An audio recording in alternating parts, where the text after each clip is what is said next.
Welcome to this special edition of Shop Talk Live. Now, over the last 30 editions of Shop Talk Live, we've featured many retailers who are really changing the game in this respect, from Circle K in Norway to Wawa in the US and Morrison's supermarkets here in the UK. The key question for our industry and also all these retailers is, how do they engineer a mind shift in terms of how they do food and beverage in their store?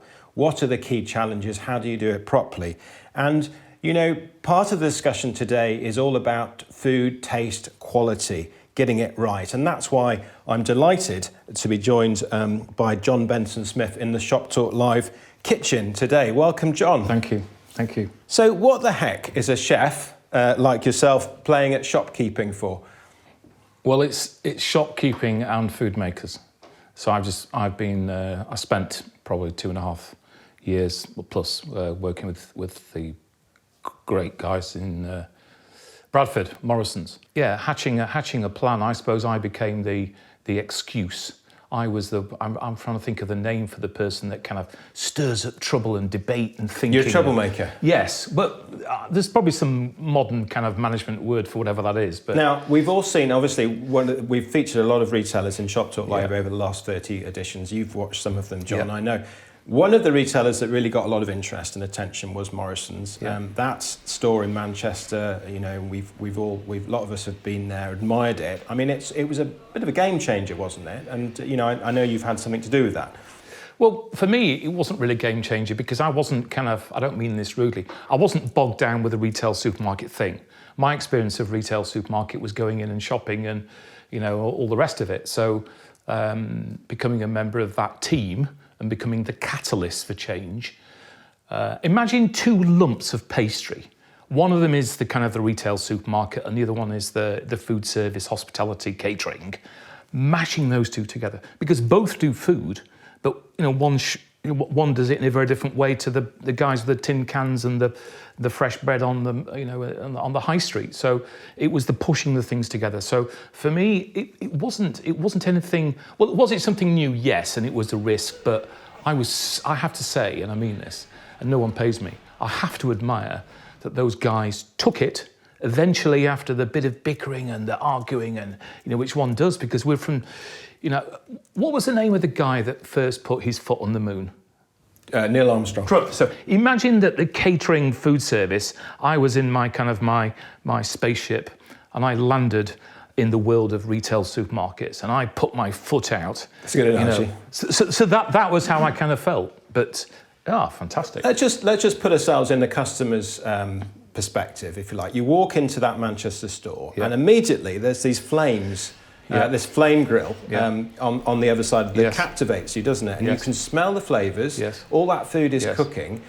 So, is that your sort of experience and if you like, the world of being a chef and food creation, converging with a supermarket? Because I've never seen anything quite like that. The most successful businesses that happen within catering, food service, whatever you want to call it, are run by dictators, but nice ones. So I don't apologise for being a dictator, but I was working with a massive, huge beast of a business that are very good at what they do. So I was there to influence, to kick, to shove, to push, to kick, to cuddle, to get their psyche to begin to understand myself and the industry I'm from, if that makes sense. So it wasn't no good of going in and saying, this is a pot of paint, this is how it's going to be. You had to take everybody along on the journey, because half of what retail supermarkets do is amazing and half of it's not.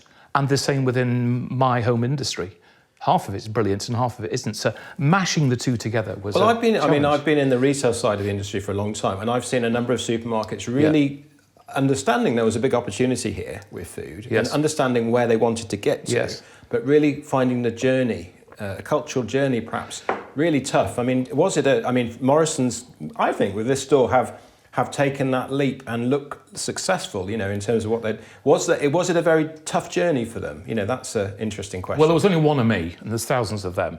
So when I just say it as it is. What you learn within food consultancy is if you string people along, you get discovered. So when I first sat down with my moustache and sunglasses on at the back of a cafe, and we talked about what they were kind of thinking of and my own input, I was on about the fact it's tough and it's hard and it's low margins and it's bloody sweat and tears and you can't half do it. So I really tried to put these guys off this whole thing and told them the benefits and the whole thing. But I saw the vision. To me, the way I see the market, I don't get this kind of segregation. Imagine a football pitch that's got cages in it, where you can't go from one side to the other side. The customers doesn't want to know all about what's retail, what's food and beverage, what's this and what. They just want an experience. So the great thing about the Morrisons guys, they look at wholesale, they looked at the whole thing and thought, let's smash the barriers down. So you can see the boundaries changing. It's all about the customer and what they want, not necessarily these artificial barriers and fences and walls that we build within all the industries. I think that's a good way of putting it. And do you think, is there a bigger opportunity right now? Obviously, we're all coming out of a pandemic globally. The consumer is often in a different place. Yes. Literally, geographically, in terms of what they want. Do you think there's a bigger opportunity in this space than ever? Definitely. Since my time with Morrisons, and respect to those guys, I put forward to David Potts and the team two grills, if I can put it. And I put one, the nice, safe electric one, and I then put the fire-breathing one with the coals and the whole thing. And I'm thinking, this is going to be the indicator to, are you really committed? 1 to 10, which button are you going to press? And actually, they went for the very safe but fantastic looking. It's real fresh meat. It's aged. It's marinated, and it's grilled in front of you. This isn't a kind of 2 pieces of plastic and some frozen thing out of a box. We took, and I don't apologise for this. We took hundreds of chefs off the market who, in the middle of furlough, had no jobs, and they took, because So what I'm trying to say is that toughest thing for me was to get the ethos. Wear the badge saying, I'm committed, I'm a real foodie. Or put a sign on your badge saying, I'm not really bothered. But the Morrisons guys, they went for it. Looking at smaller stores, convenience retail, and we feature a lot of convenience stores in this programme, what do you think some of the challenges are with actually trying to take some of that and putting it into a smaller unit? Okay, right. So you probably come out with 50 different mini concepts within the big brand. And you say, when we're in Blackburn, we have those 5, and we've got our corner shop, we're going to have 2, and when it's a petrol station, we'll have 2.5. So you adapt it to wherever. And obviously, if I'm in the middle of Putney, and having worked there, good old Fulham, the eating habits are slightly different to when you get into Sheffield or you're into Inverness. So you've got to adapt that and have different offerings. And if you're by the sea, obviously, I'm not saying it's kind of jelly and ice cream and fish and chips, but it's adapting it to the region, isn't it? And the space and the whole thing. So once you've got the brand and concept and you've got the ethos, which is really important. So you have a tribal, and I mean that in the nicest of ways, this is what I learned from the Middle East, the tribal mentality to say, these are our beliefs, this is our tribe, this is our gang. Does that sound strange? And actually, we just exist within that box of tricks, but we do different styles of food. But the great thing is, within the most of the catering operations, you're waiting for a lorry to arrive. Well, you are in Morrisons a bit, but I can walk over there now and grab some chives, or I can get some so-and-sos. The whole room is about food. I could see an allotment being built in the middle of it. Yes, yeah. And I'm not joking about the allotment, by the way, but you begin to think it's all about the food makers. And I'm going to use the E word on you now, efficiency. Obviously, if you look at, look at a lot of operations, a lot of retailers will be very, very worried about pushing too hard and too fast into food and hot food cooked on, prepared on site because of efficiency, worrying about wastage and that kind of thing. It's obviously something which our industry tries to really keep a tight handle on. How do you manage that How do you manage that to make it work, John? Because I know this is an efficient. It struck me that the Morrisons store was very efficient in this respect. Well, I would, if I'm being tough, and I spent a lot of time wandering around supermarkets, and since I worked for Morrisons, I spent an eternity walking around, looking at them, and why is that there, and that's a so-and-so and whatever. But I was in a supermarket recently that had cages full of food that was out of date, that was going to get thrown out. So what I'm saying is, within a nice way, the supermarket model with food needs to rethink the bit to say we can save on that and we can reinvest in that. Now, I mean, what I would say is that the Morrison's model is obviously about labour within reason, isn't it? And it's about freshness, and it's about I want it now. Some of the other supermarkets probably won't make it in a central production unit or have 2 giant factories. You need to control your costs, but it's about great products. And if you don't produce great products, you're going to get found out. I think now's a very good opportunity to welcome in our other guest expert, Lars Fredrick Ellerbrock. Welcome, Lars. Welcome. Thank you, Dan. Thank you for welcoming me. Now, Lars, as you've heard, we've been talking a lot about flavour, taste, experience today. You own one of the biggest specialty ingredient warehouses in the world. John's getting excited about that. This is in your DNA, isn't it? Yes, it is. We have been very fortunate that in the last, let's say, you can say century, specialty ingredients such as tea, coffee, cocoa, and others, spices, for instance, have been very, let's say, uprunning and exciting to lots of consumers and customers because the visual effect for quality products is rising. And therefore, we have been very fortunate to be in this business and supplying those ingredients globally to lots of leading companies in the world. Well, you've got very wide business interests, and we're only going to really be focusing on one part of that today, which is looking at this Life Brands business. And just following on from the discussion John and I have been having, thinking about the hot beverage category and what your Life Brands are doing in particular there. Tell us a bit about that, Lars. So in the hot beverage category, I think it's better to describe the category as coffee, tea, and chocolate, or coffee, tea, and cocoa, because we think actually cold and hot. So the cold and hot dispensed category is what we are trying to move forward with and being expert on that. We call ourselves architects because we see the whole thing as a wholesome approach. Meaning that we are looking at the retailer point of view and the consumer point of view, and also involve ourselves into machine technique, into digital, let's say, services, but also obviously taste satisfaction and customer experience. And therefore, we are very much in detail of recipes who drive customer satisfaction. And that's what our daily life look like, that we are in details to improve the taste in the environment of the convenience retail business. Tell us who you've worked with globally. We're fortunate to work with companies like Circle K, with BP, with Albert Heijn, with lots of other American retailers as well, IHOP, for instance.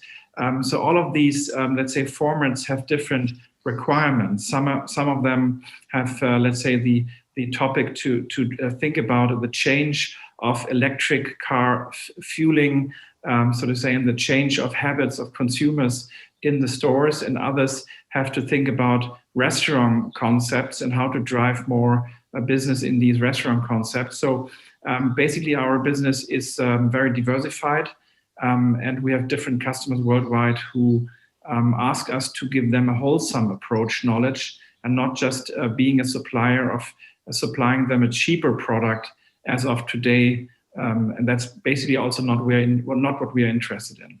Well, I think that's a very good point, maybe to get a comment from John, and I'll come back to you in a minute, Lars. But you know, it's if you want quality and you want taste and you want customer satisfaction, it can't just be all about purchasing, can it? Certainly not. I think, I'll give an example. I was messing around with some licorice root the other day, and I got my wife's coffee grinder without telling her, and I put some whole, and I then made a licorice stock for a very simple panna cotta. And she came around the corner 20 minutes later with the most beautiful licorice stock. And do you know what she used? You know what I'm going to say? She used licorice tea. And what I'm saying, that got me on this whole thing about stock, taste, the journey, the history, the story. It's all the same, but one's a liquid, and the whole tea thing's amazing. Now I think we could pull out a lot of convenience retailers, Lars, who are doing this much better. But let's pick on one. Let's pick on Circle K. And I know you've done some work for them. What have they done with their coffee category, which has worked? First of all, I think they approached the whole business case in a wholesome approach. They didn't just change part of the coffee. They basically changed the mentality of the category from purchasing the cheapest product to purchasing a quality and taste-oriented product, and combine it with very intelligent and quality-wise advanced machine technology to produce an excellent final product. So I think it's really a total mindset change. And Per Andersen, who was the leader in that business a few years back, who initiated that whole business on a global scale, has really done a total mindset change, because in many companies, the purchase department is strong and leading the business. And with Circle K, it was more the category management who actually decided we want to make a change in terms of taste and customer satisfaction. So they had to touch everything. They had to touch the machines. They had to touch the ingredient, the recipes, the education of the staff, and also the environment of the shop.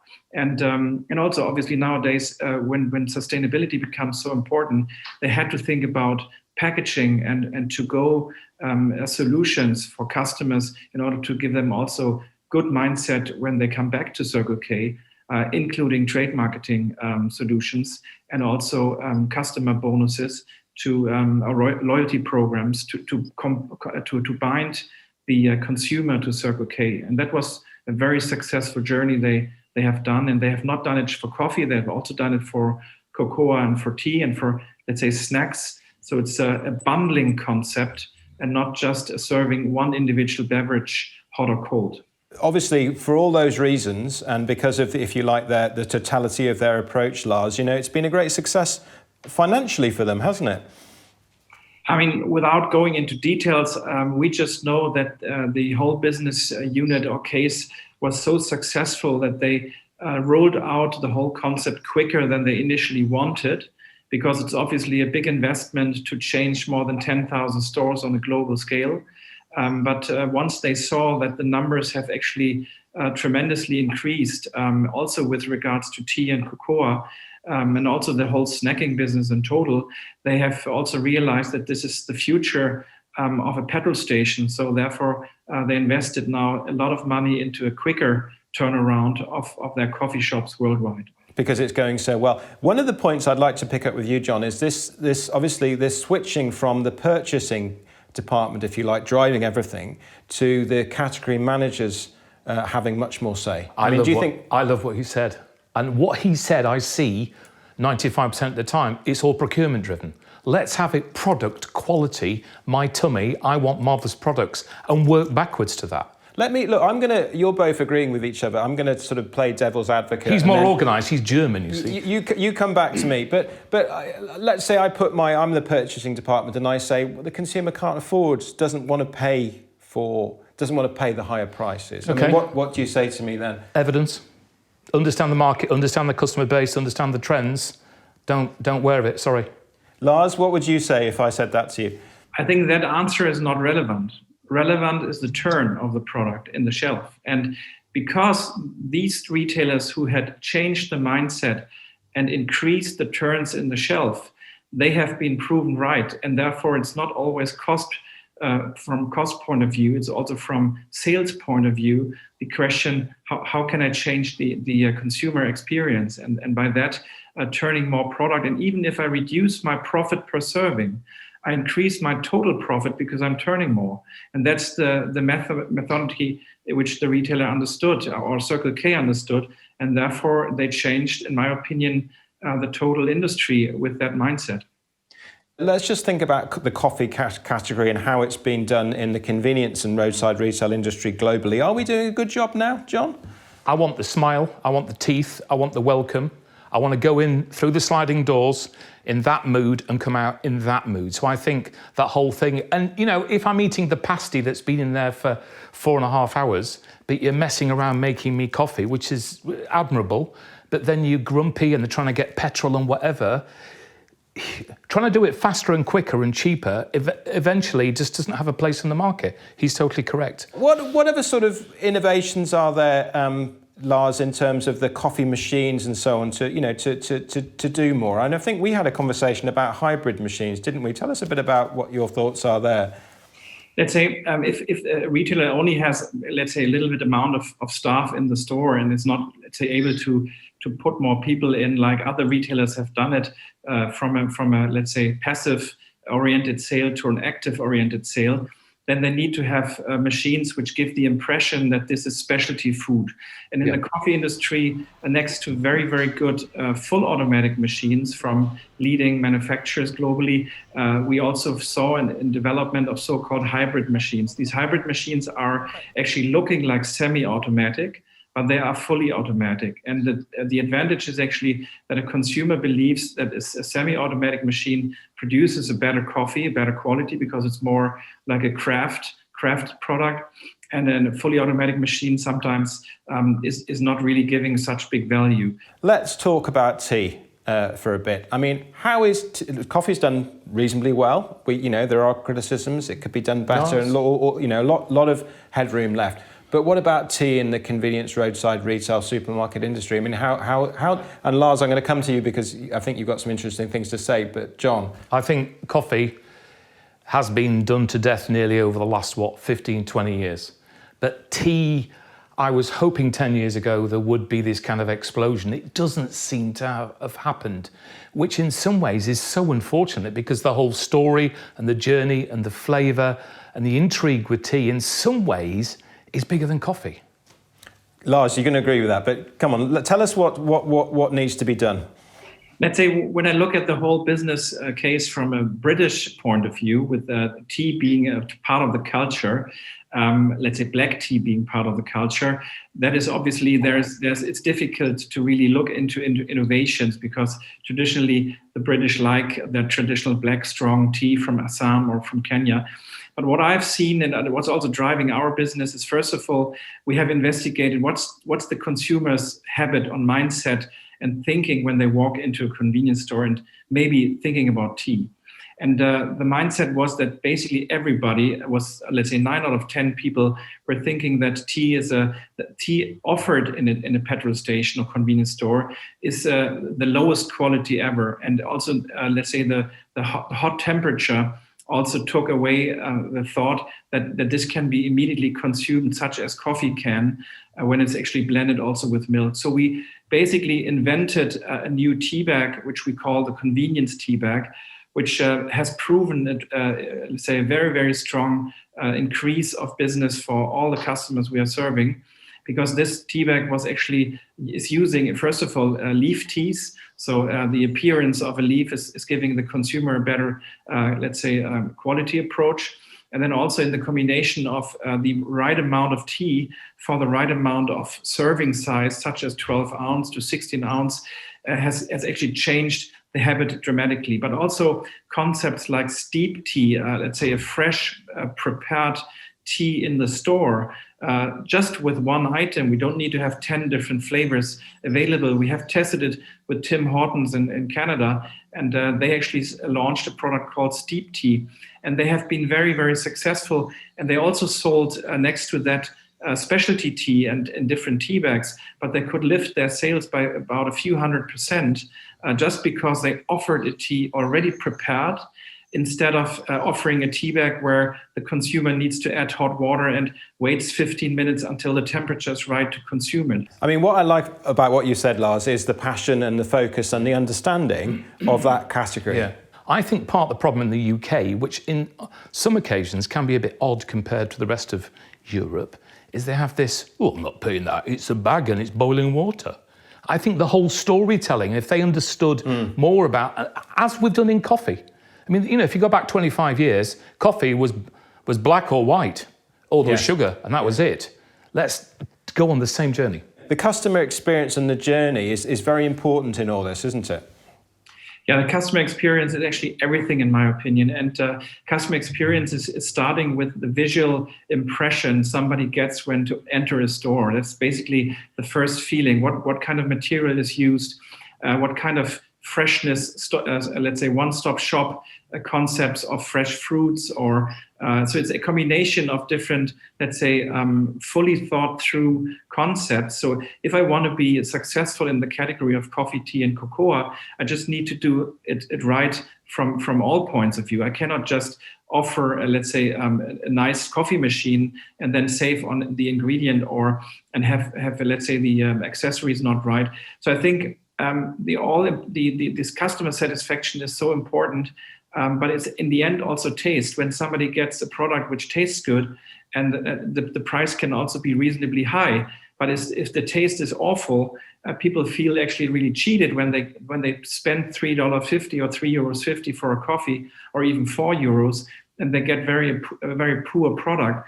Then it's not really helping. Well, Lars, terrific to get your passion and understanding of this category. I mean, last question to me, and then I'll come to you, John, as well. I mean, are you optimistic about the convenience retail, roadside retail sector, and as far as hot beverage is concerned, are you optimistic about innovation?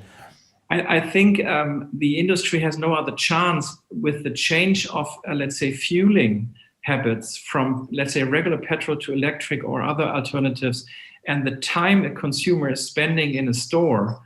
We will eventually go from fast food to slow food. And retailers, I mean, Circle K, for instance, they consider themselves a coffee shop. And nowadays, you can see if you walk in that the impression is a totally different one than maybe 5 years back. And the answer is yes, the retailer is forced to do innovation in order to give more offers, attractive offers, and change the habit and the impression of the consumer for a fast food outlet. So I think slow food is the new word, and that will drive the innovation and the satisfaction to the taste satisfaction to the consumer, in my opinion. Lars is totally correct about that. I think at the end of the day, if we're going to wait the 3.5 minutes for the coffee and all the hissing and the grinding and all that stuff, then let's also wait for that fresh sandwich. Yes, and have respect for that. I think if that's what he's saying, and which he is, I totally agree with you. Support him. It makes perfect sense. Lars, thank you very much for joining us today. Fascinating, and look forward to talking to you again soon. Pleasure. It was nice to be with you. Thank you. So, John, we've been talking all about convergence. This, your side of the world coming to my side of the world and making something beautiful. I mean, I don't know whether I can say that, but you know what I mean. Sounds good. What does the future look like to you? I think it's semi-ripping up the rule book. It's big thinking. It's stopping the segregation and the wire fences and the walls and thinking as a customer from their tummy and their throat. That's what's important. And if we all acknowledge the skills and the abilities and the trades of each other, then I think the future could be very good. And I'm going to see more people like you in my industry. There's only one of me.